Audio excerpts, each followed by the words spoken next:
Yes, sir. We are live, sir. Please start. Okay. Yeah, thank you.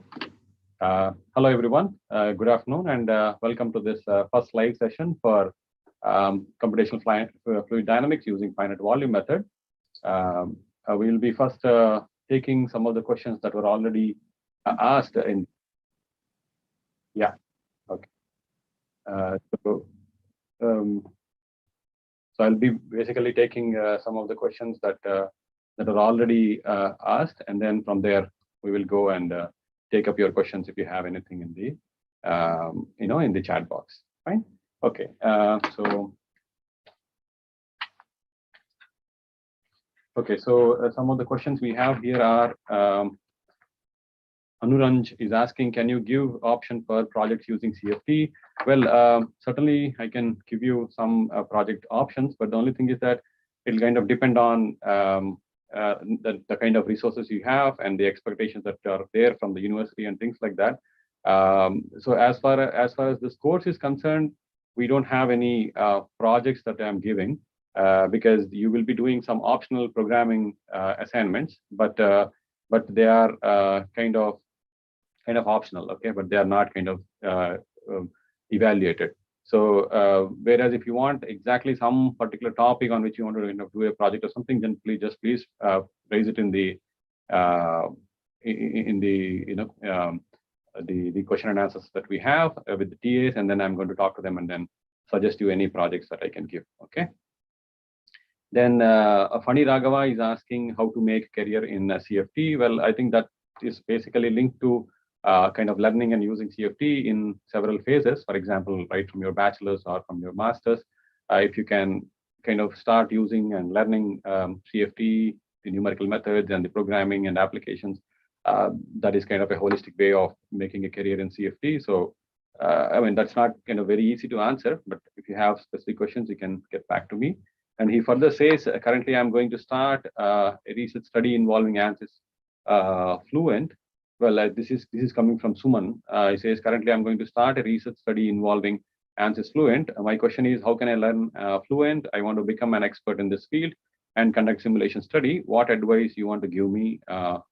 Presently, my knowledge in ANSYS is kind of very basic. Please help. So, well, the thing is that, I mean, essentially, you can certainly learn Fluent. There are like kind of tutorials and some practice problems available in the manuals and things like that. But I would suggest instead of learning Fluent as such, you can probably start learning OpenFOAM, which has a kind of a steep learning curve. So probably in the first few months you will find it difficult to learn and do things. But then as you keep going with OpenFOAM, you will probably be able to rather learn a lot of things, because you can also look at the code, which is not available if you go for a commercial software like Fluent or or CFX and something like that. So probably if you kind of start learning OpenFOAM, that is probably a better way than to kind of start learning from a commercial software. Commercial software is okay because it will tell you what kind of options you can choose and things like that. But an open source code will certainly give you more advantage in terms of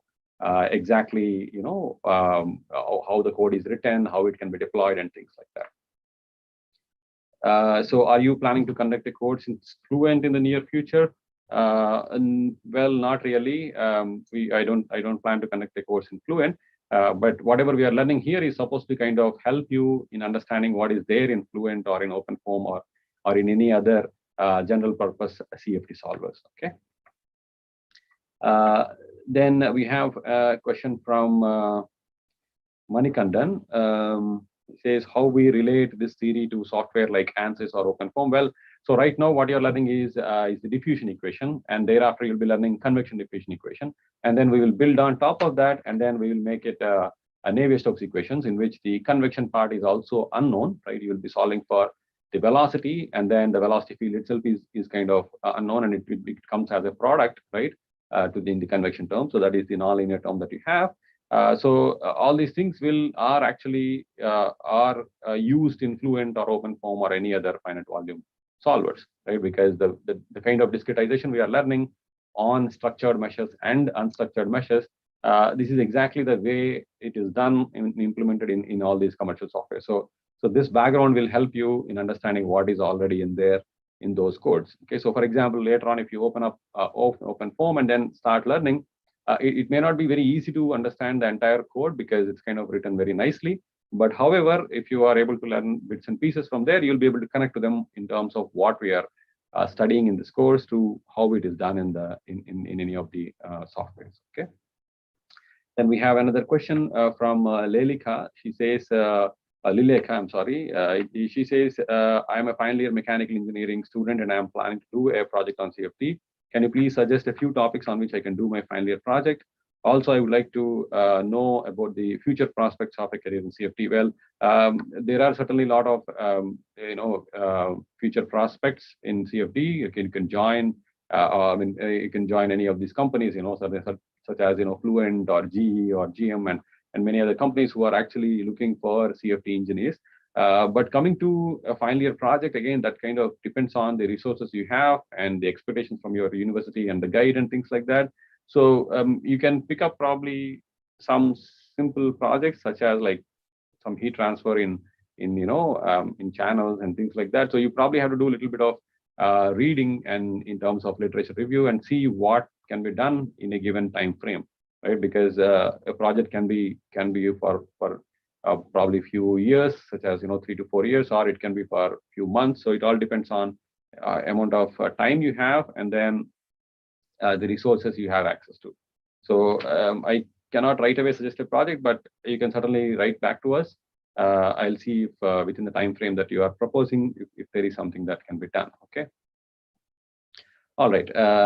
We have some suggestion here saying flow or airfoil project. I'll come to that. Then we have another question from Hrithik. He says, why are there air bubbles? Why are the air bubbles are spherical in shape inside water? Well, I don't think this question actually belongs to the CFD as such. It's something to do with fluid mechanics, right?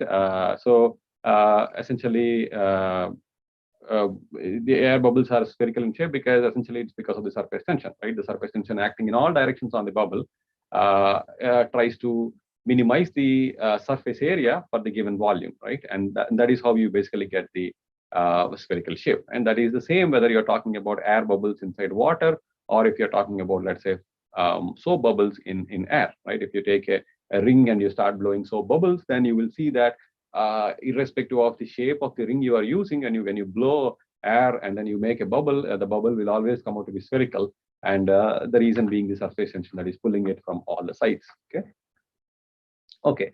Then we have another question here from Suman. Suman actually has a lot of questions. So for an incompressible flow, there are no equations for pressure. So the equation for pressure will be in terms of velocity from the continuity equation.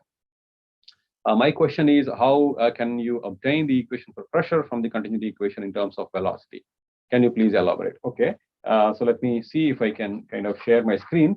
So his question is related to share. Okay, I hope all of you can now see my screen here. The question is basically, we don't have any equation for pressure. So what do we do? Yes, you are right. So essentially what we have is we have the continuity equation.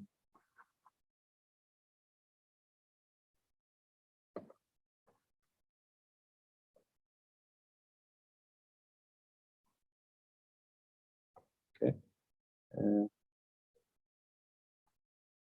Yeah. So we have the continuity equation. Something is not correct here. Okay, let me open it again. Which is basically partial. Something wrong here. Okay, I'm not going to use the. Hello, sir. Yeah. Something wrong with the Windows. Yeah, screen sharing stopped, sir. Yeah. I think Windows Journal is kind of exiting when I try to write. Okay, let me share it again.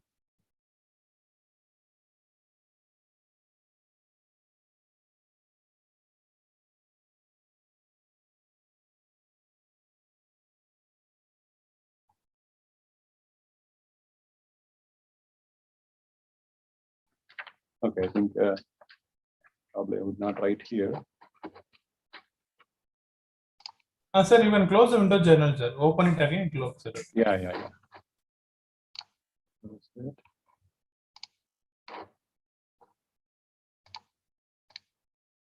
Okay.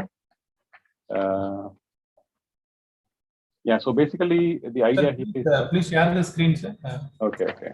Zoom also seems to be not responsive.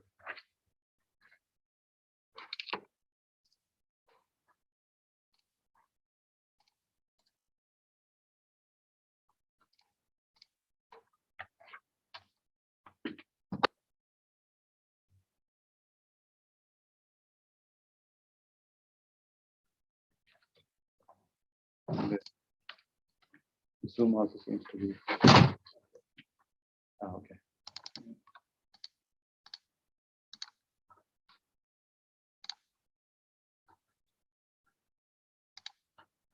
I'm going to try to write here.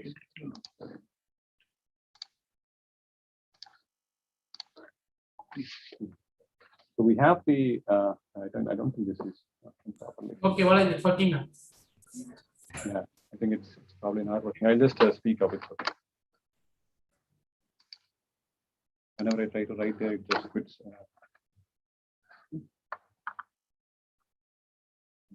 Equation. Okay.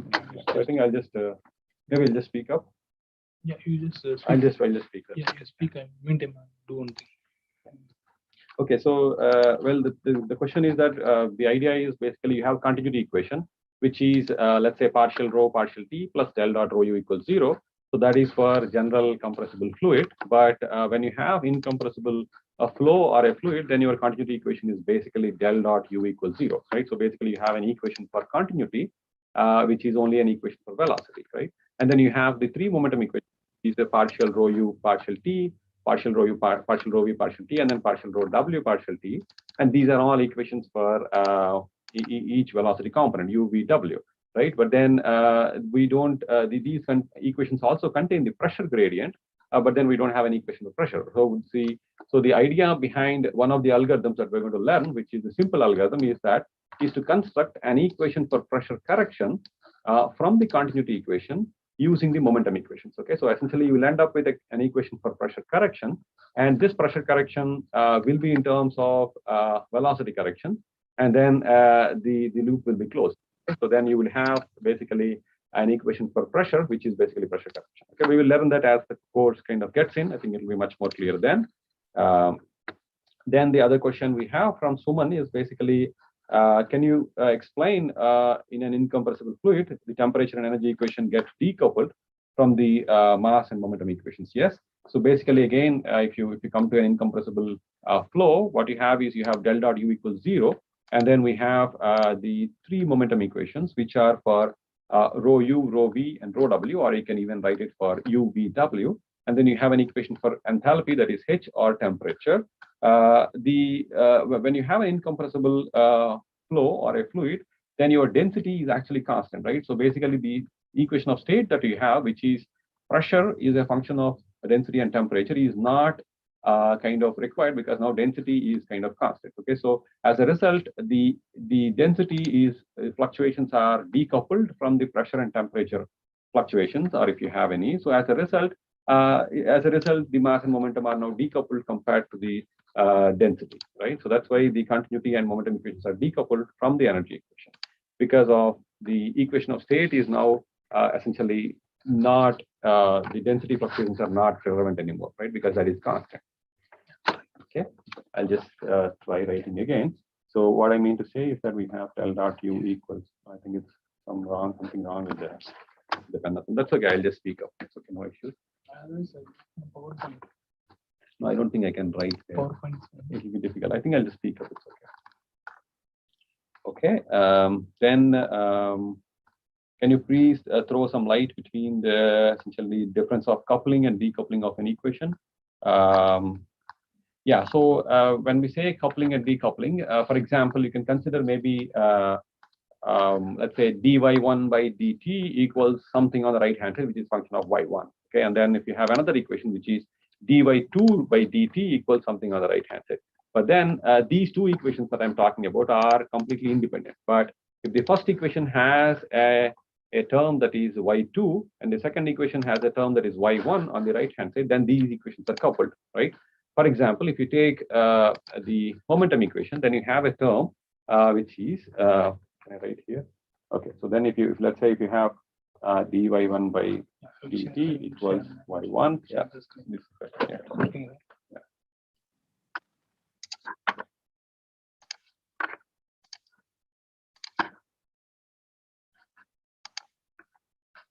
Okay, I got something to work here in the PowerPoint. So, so let's say we have d1 by dt equals y1, and then we have dy2 by dt equals y2, right? So these two are actually completely independent ordinary differential equations, right? So these are not coupled because y1 equation is only a function of y1, and the differential equation of y2 is only a function of y2. Whereas if you get, let's say, an equation which is dy1 by dt equals some y1 plus y2 square, and then you get another equation dy2 by dt equals y2 plus y1 y2 and things like that, then essentially your y2 is appearing here as well as y1 is appearing here. As a result, this is kind of a coupled equation, and this kind of coupling is what you see in the x and y momentum equations, right? Because if you see the terms, you basically have u, right? Partial x, u rho, and then you have partial y rho u v, and so on, where v here is the coupling that is introduced between the x momentum equation and the y momentum equation. Okay, all right. So that is basically about coupling. Then next question from Suman. Suman has a lot of questions between linearity and nonlinearity of an equation. So what is a linear equation? What is a nonlinear equation?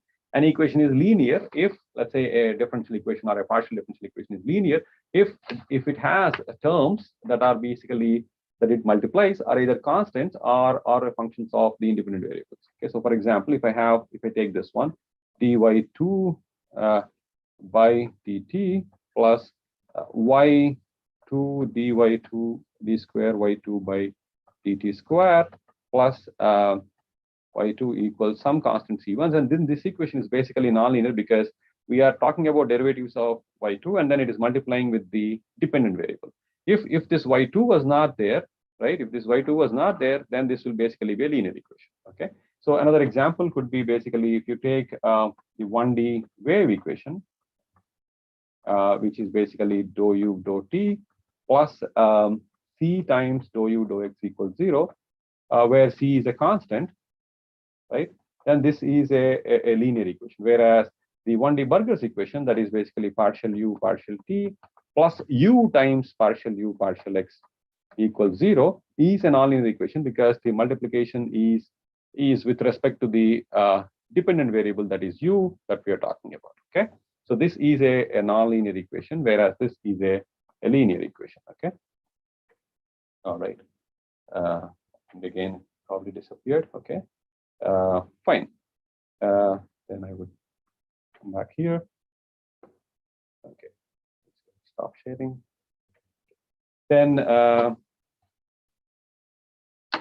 let's look at the other questions. The other question is, okay, will we be solving differential equations using MATLAB or any other software? Well, as part of this course, you don't have to kind of learn in software as such because all the assignments are kind of based on hand calculations. So the idea here is that once you learn how to do them by hand, you will be able to kind of code them up. Okay, but unfortunately, we don't have a programming component that is built into this, and it is offered as an NPTEL course. But I would be in the coming assignments indicating some of the problems as an optional problem which you can try to program. Okay, so you can certainly learn MATLAB or Octave and then see if you can code some of these things. That will be kind of a very nice learning experience. Okay, so that's all the questions that were asked in the questionnaire that was circulated. So I'm going to quickly look at the questions that are here in the chat box. So, okay, well, okay, good afternoon. Okay, and then what is the best way to learn and develop OpenFOAM codes along with this course? If any specific reference is there, please suggest. Well, what is the best way to learn and develop OpenFOAM? Well, I don't think you will be able to kind of develop OpenFOAM codes as part of this course, but if you at all look at the OpenFOAM source code, then you'll be able to connect to things what we are learning here. For example, while going more into the course, you'll be learning about the simple method and the simple method on staggered meshes as well as on collocated meshes and things like that. Okay, and also we'll be developing some theory for the structured and unstructured meshes. So all these things will be very relevant when you look at OpenFOAM, the way it will be organized and the way it is discretized and things like that. Okay.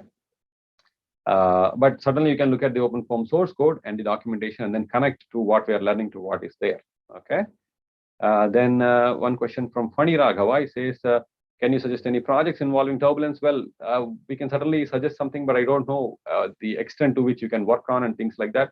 So please put this question into the questions forum that you have, and then I'll see if I can answer through that. Okay. I think it all depends on the resources you have, and then the amount of time you can put in, and the and I know availability of computational power and things like that. Okay.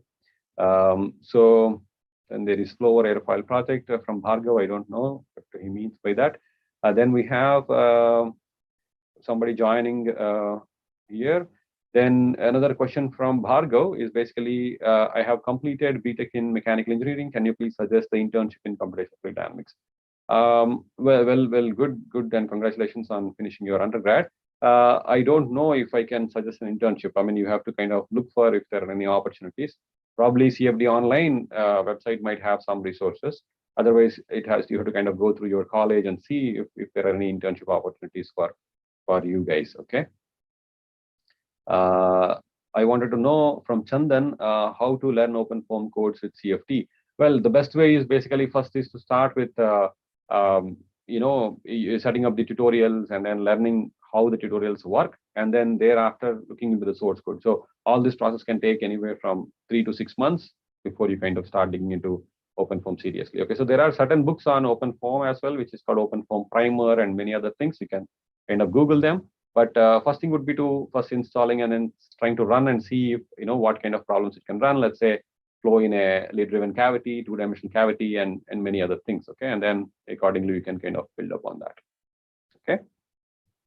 Then question from Srirang. He says, what is the best automating software for CFD where we can couple the program language with Fluent?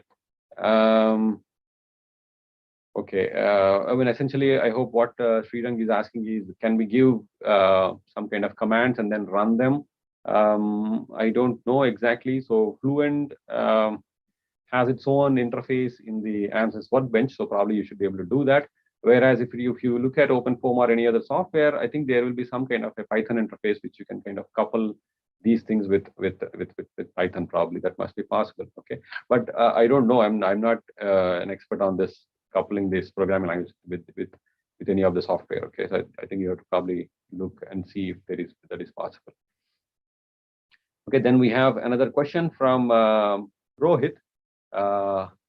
Why the solution of Navier-stokes equation in 3D is one of the biggest problems in CFD? That is because of the non-linearities that we have, right? So you have the non-linear part, right? Del dot rho u bar u, that is the non-linear part, which is basically makes up for the complexity, right? So if it were linear, or if we didn't have any convection terms, then it would have been very easy to solve. Okay, so that is what makes up the complexity, and that's why it is the kind of biggest problem in CFD to solve, right?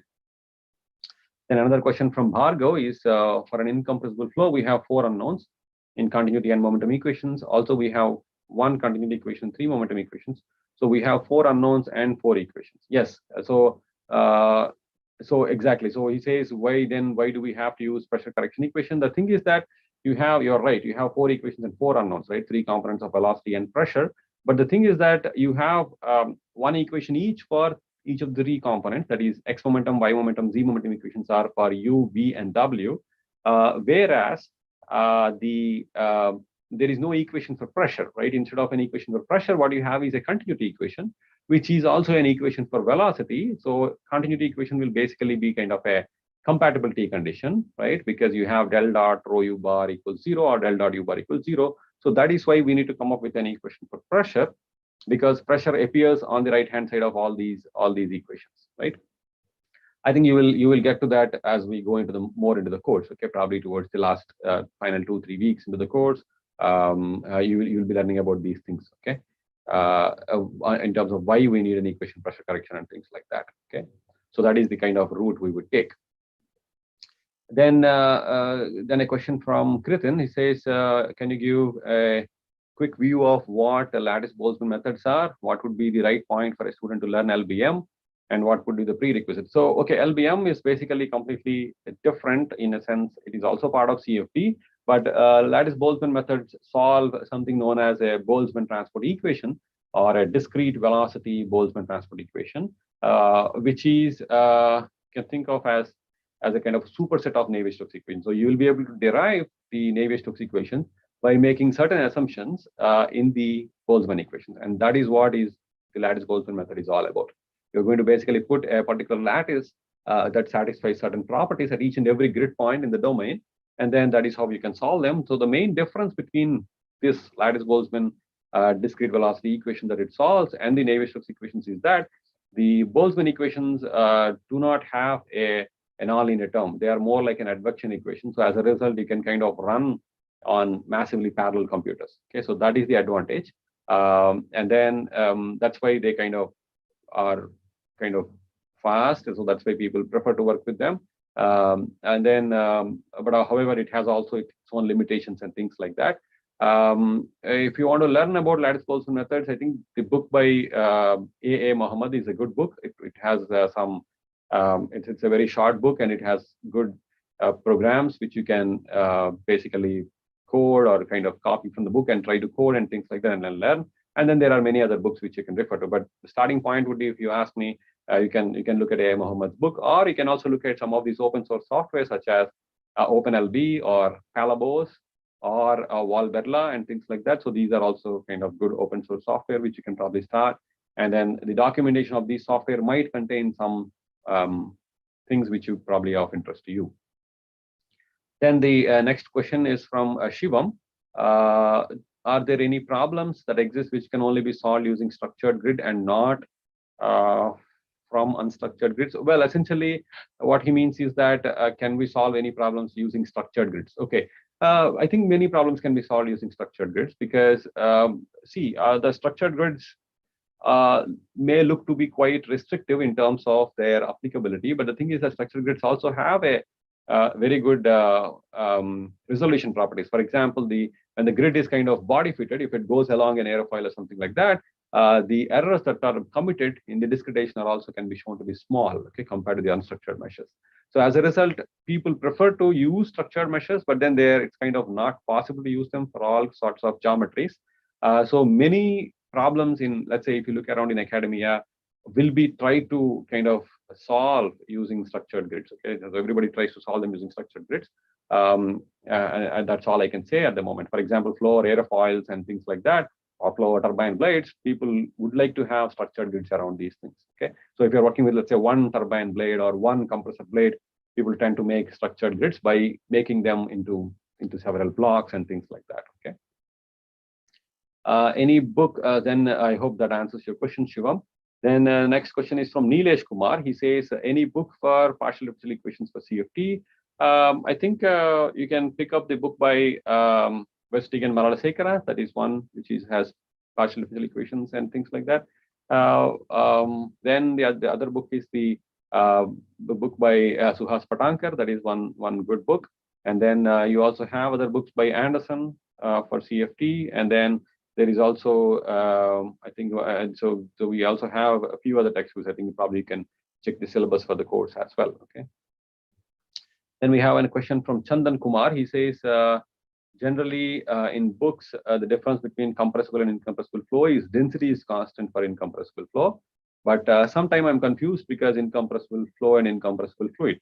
Yeah, I mean, essentially, when you talk about incompressible fluid, we are talking about, let's say, an example is, let's say, water, right? Water is an incompressible fluid. That means the density is pretty much constant in at all speeds that it flows at. But then if you look at incompressible flow, for example, the flow of air can be compressible as well as incompressible, right?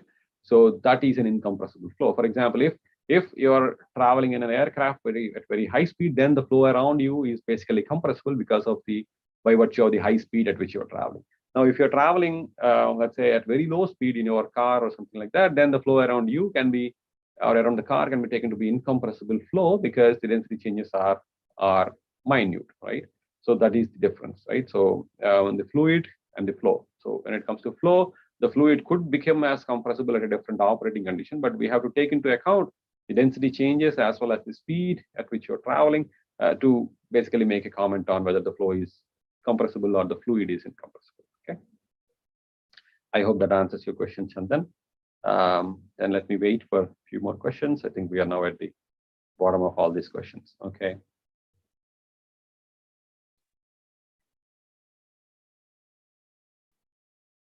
So yeah, okay, so we got one question here. So I hope now you are into kind of finished 2 weeks into the course. I hope you are finding it interesting to listen to the lectures and also submitting the assignments on time. And then we have one question from here. This is Bhargav. Question from Bhargav. This is, why does the drag force decreases with an increase in velocity for laminar flow over a stationary cylinder? Okay, so the question is, why does the drag force decrease with an increase in velocity? Well, I think that's not kind of really correct. I hope you are kind of referring to the change in regimes, right? I hope you are referring to change in regimes because it doesn't decrease as such, right? If you have velocity increasing, the drag will actually increase, right? But then depending on whether your flow is laminar or turbulent, it can actually decrease when you actually jump to a turbulent flow, right? Otherwise, it would not decrease. Why should it decrease actually, right?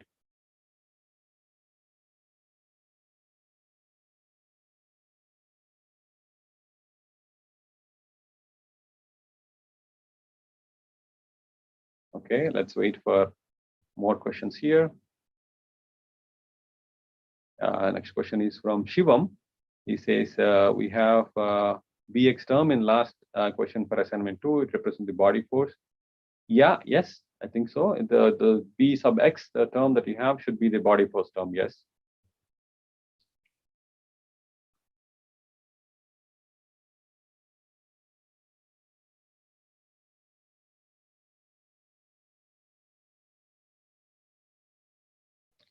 Okay, let's wait for more questions from the students.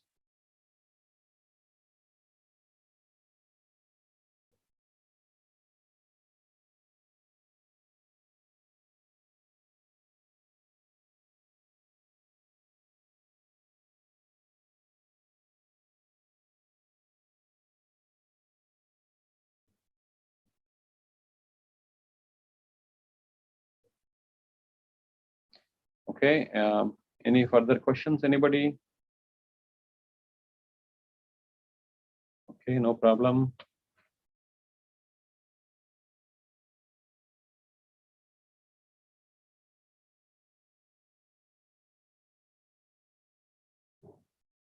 Are you guys able to follow the lectures and things like that? The case of the lectures and the assignments are kind of relevant to the lectures and so on.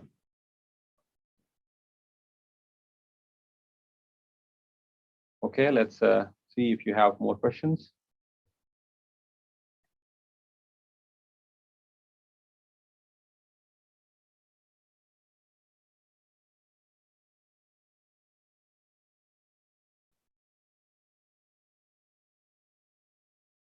Okay, so we have one question from Kanchana.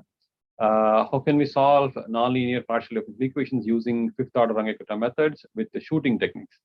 Okay, so you won't be able to solve for PDEs using shooting method as such, because shooting method is something that you would apply when you have some kind of a boundary value problem. Okay, so if you have a non-ordinary differential equation with which is basically a boundary value problem, that means some data is provided at one end of the domain and the other data is provided at the other end of the domain. That's when you have a boundary value problem. Then you can employ shooting method. Now, shooting method can employ any methods. It need not be fifth order Runge-Kutta. It can be anything. It can be second order Runge-Kutta, or it can be Adams-Bashforth and anything else like that, which is applicable for an initial value problem. Okay, so it's not quite easy to explain with in this platform right now. But if you have the basic idea behind a shooting method is that you want to deploy the method that you're using for initial value problems to boundary value problems. Okay, so if you have initial value problem, you start off with everything at one end and you keep going all the way to the end. Whereas if you have boundary value problem, then you start off with something here, but then you don't know the data at the other end. So that means for one of the variables, that means what you do is that you basically kind of take a shot with one of the guess values here, and then you keep marching. Once you integrate, you would know the value here. But then you can use the boundary value here to check whether what you have shot here is kind of correct or not. Okay. And if you happen to work with a linear ordinary differential equation, then it appears that you can just take 2 random shots, and then that can give you the final solution. Whereas if you're dealing with a nonlinear ordinary differential equation, then you have to do more iterations to get to the converged solution. Okay, so that is a little more involved than what I can explain here. But probably you can consult the book by Engineering Numerical Analysis by Parviz Moin to look at the shooting method. Okay, I think that has a lot of details, and I'm sure that's going to help you. Okay, then we have another question from Srirang. What is the best cell type to capture turbulence? Is it polyhedral or tetrahedral? Well, I think that's kind of very much dependent on the problem that we're trying to solve. So polyhedral cells are kind of latest edition, wherein you can have much more stability characteristics. But the problem with polyhedral cells is that the cell size will be bigger, because you will be usually starting off with a tetrahedral mesh and go to a polyhedral mesh. So I think I would say the best cell type to capture not only turbulence but any kind of flow is to have kind of a structured mesh, right, where the mesh is aligned with the flow, right, such that you make less errors while discretizing and so on. Okay, so the best cell type is one where you don't have a jump in cell sizes, and then the cells are also aligned with the flow. Okay, so these are the best cell types that we can think of. Okay, but then again, this is very much dependent on the type of problem you are trying to solve. Okay. Okay, I hope that answers your question, Srirang. I'm waiting here for more questions from you.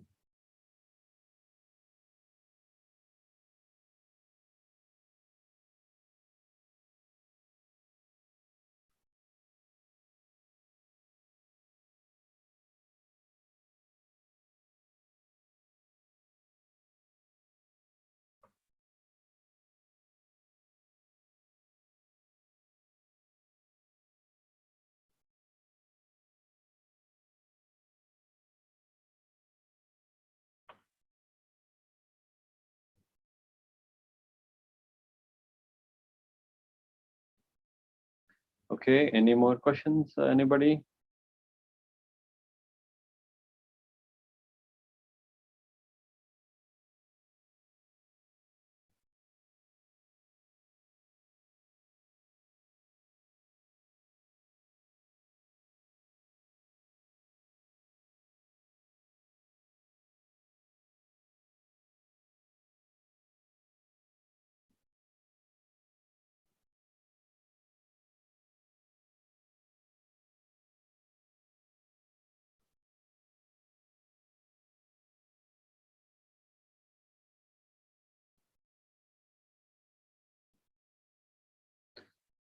Okay, we got a couple of questions from Srirang. He says, can you give the qualitative meaning of the terms involved in the continuity, momentum, and equations?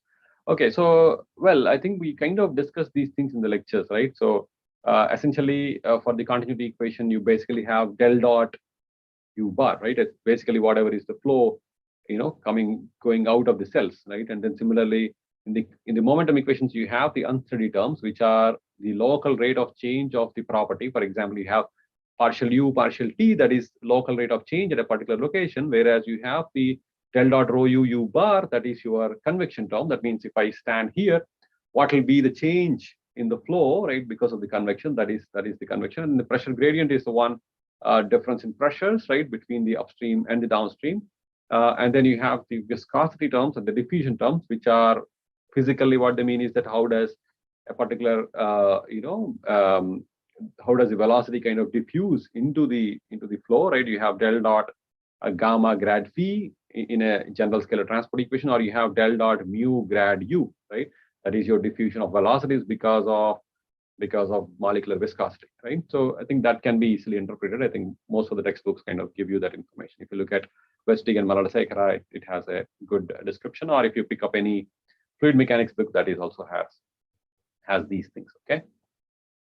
Then another question from Shivam is OpenFOAM direct or OpenFOAM ESI, which should be preferred for one to start with learning perspectives, or I think it's the OpenFOAM. What is the latest release from ESI should be the one you can kind of start with. Okay, I think OpenFOAM 16 or something. I don't remember the exact number actually.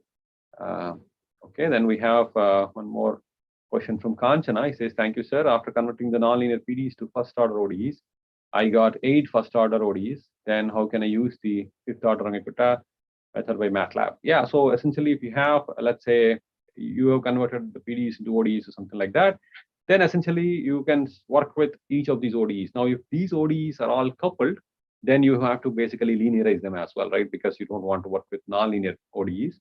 So if they are all linear ODEs, then you can easily integrate them using the ODE functions that are there available in MATLAB, right? You could use, I don't know what is the function for fifth order Rangakuta, but I think there is an ODE solver, right? It's called ODE 23 or something like that.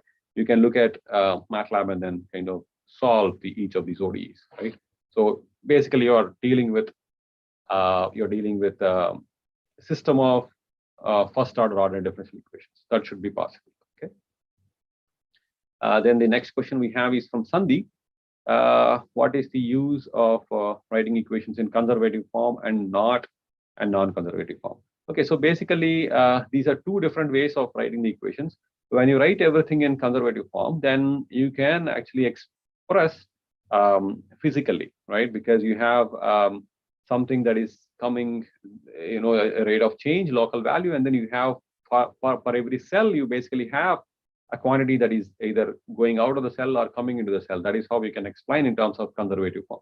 And in the non-conservative form, you don't have such a thing. So these two kind of are very related when you want to check in terms of, let us say, when you're dealing with, if you're dealing with conservation form, then you can actually conserve quantities on a cell-by-cell basis. Okay, and then the entire domain or the mesh also kind of does it in a conservative form. Okay, so you can actually check for every cell whether conservation is satisfied or not. That is kind of one of the ideas of the conservative form. Whereas non-conservative form, you won't be able to do that. As a result, you cannot check for conservation on a cell-by-cell basis, whereas the entire domain, it will kind of satisfy the conservation. These are kind of evolved as two different forms. Each have their own advantages, as I mentioned. Okay. Then the next question is from Chandan Kumar. He says, for my assumption, if my assumption is steady, but in combustion flow, flow is turbulent, the properties are changes such as velocity. What is the reason behind it? I don't get the question clearly. So if you have a combustor, the flow is turbulent, but you are assuming that and the properties are kind of change. Okay, but if you're assuming it to be steady, that means, so essentially the flow could be in a combustion, could be turbulent, it could be unsteady, and it could be complex. But if you are making an assumption that it is steady, then I think you will get a solution which is probably not correct, because you are making an assumption that it is steady. You probably may not, the solver may not even work as well. Okay, so I think there is, if you are assuming it to be steady and solving for it, you will only get a steady state solution. That may not be necessarily the correct solution. Okay, I hope that kind of answers your question, Chandan. Then the next question is from Anil Kumar. He says, is there any recommended scheme or procedure to simulate vortex flow over turbine blades? A recommended scheme. Well, I don't know what exactly scheme. I mean, if you're talking about the scheme, basically depends on all the terms that you basically have, right? So the turbine blades, the flow is basically turbulent, right? Then the schemes are basically for each of the terms, right? Convection terms have a particular scheme. You use upwinding or higher order upwinding schemes, whereas the diffusion terms, you will be using central schemes, and the pressure, you will be again using central schemes, and so on. And the unsteady term, you will be again using integrating with, let's say, RK method or something like that. So the schemes are, there are schemes for each and every term what you can take, but not exactly for like one particular problem. Okay, so I don't quite get your question, but I hope that kind of answers partly your question. Okay, then we have a question from Kanchana. She says, is there any possible for wavy surface in three-dimensional boundary layer problem? Wavy surface, Well, I don't know what you mean. So basically, if you mean to say there can be a boundary layer forming on a wavy surface, yes, I think that is possible. It probably might have some application somewhere. I think that is kind of quite possible. But we don't know whether the boundary layer will be attached or it may get detached because of the wavy surface. Okay, so that is something we don't know. We will only tell based on the flow speed or the Reynolds number, and then the height of the wavy surface, and then the frequency and the amplitude of that, right?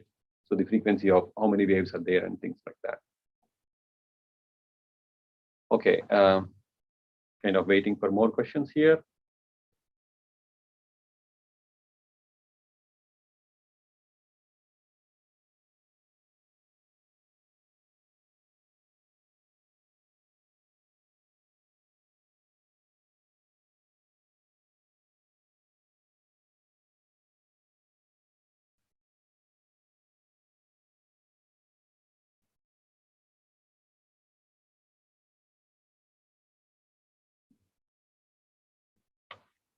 Any more questions? Anybody? How are the lectures? You're able to follow them, all the 6 lectures and up till now, and you're able to do the homeworks and things like that?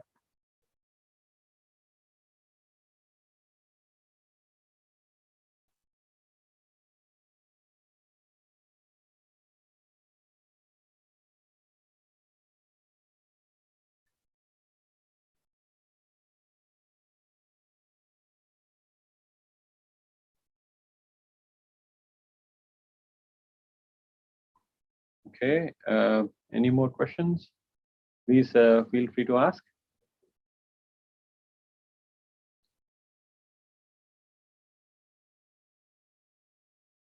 Okay, thank you for the feedback, Sandeep.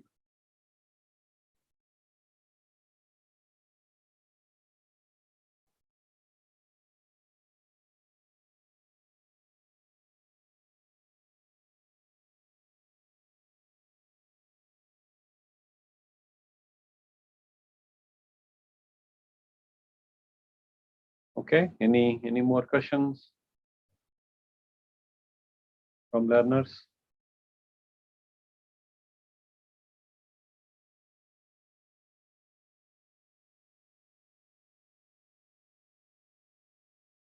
Okay.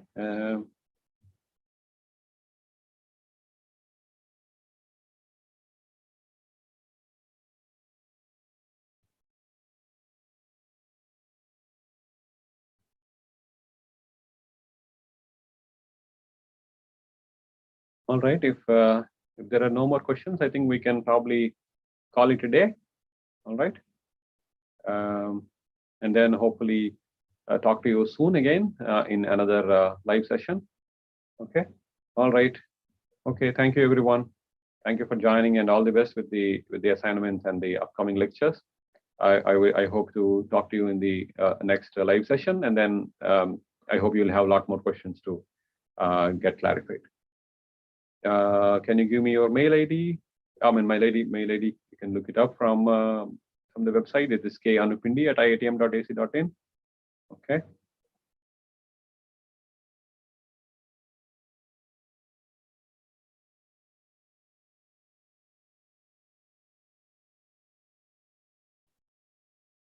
Okay. Thank you, Chandan.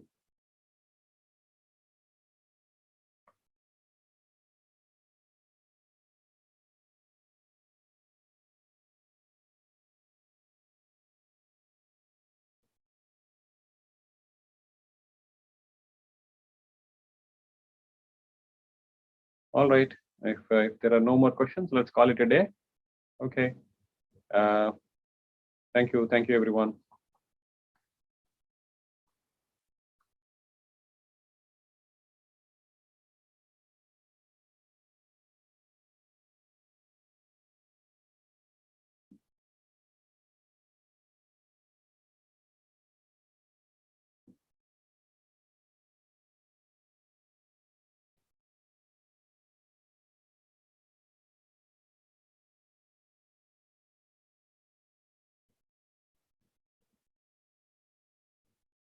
Thank you.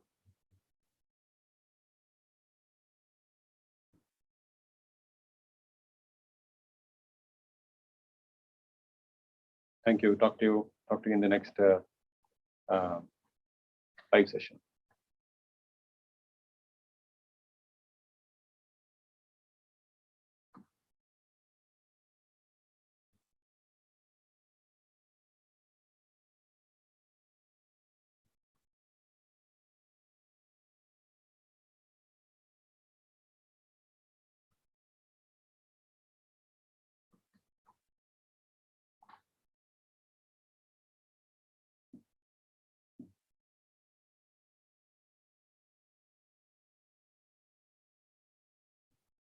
Yes, I think, Bhargav, the notes are already available on the NPTEL website. The PDFs are already available. You can hopefully download them. But I would suggest it's a good idea to kind of take notes while you're listening to it. If you want to slow it down, you can slow it down and take notes. That is better than actually taking whatever I have written and then taking a look at them. Okay. I would suggest you take your own notes while listening to the lectures.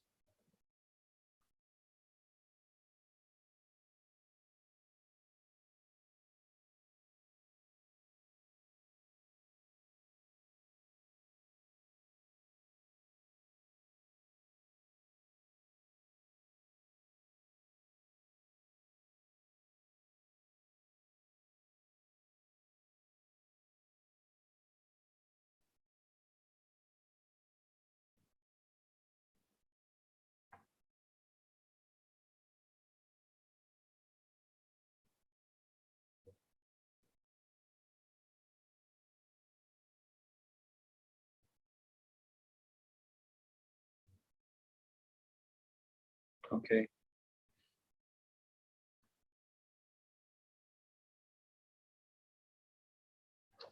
Any other questions, or we would call it a day? Yeah.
All right. Okay, everyone. Thank you then.